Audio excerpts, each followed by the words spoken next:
ఏదో అంటుంది అది. ఏమంటుంది అది? అడుగుతా బ్రో. ఏంటి ఛీ, నమ్మక ద్రోహి. నిన్న ఐ లవ్ యూ చెప్పావు, ఈ రోజు సైలెంట్ అయిపోయావు. ఏమైంది? నీకు ఇవన్నీ నచ్చవని చెప్పావు కదా. నీ ప్రేమని పరిస్థితి భూమి సరిపోదనుకున్నాను, సముద్రాలు ఇంకిపోతాయి అనుకున్నాను. అంత లేదా?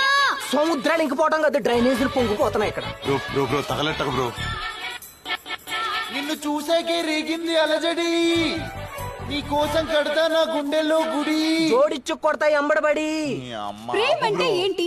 ఒక ప్రాసెస్, ఒక పర్పస్, ఒక ప్రొసీజర్ ఉంటుంది. ఫస్ట్ దూరం నుంచి చూడాలి, తర్వాత దగ్గరకు వచ్చి లైన్ వేయాలి, ఆ తర్వాత ఐ లవ్ యూ చెప్పాలి. ఇవన్నీ లేకుండా డైరెక్ట్ గా ఐ లవ్ యూ చెప్తే హర్ట్ అవనా? ఓరిడి అమ్మ, నీకు కూడా ఇంత ప్రాసెస్ ఉంటుందా? నీకు దండం పెడతా బ్రో, పో అటు. సారీ, ఇప్పుడు నేనేం చెయ్యాలి? అడక్క తినాలి.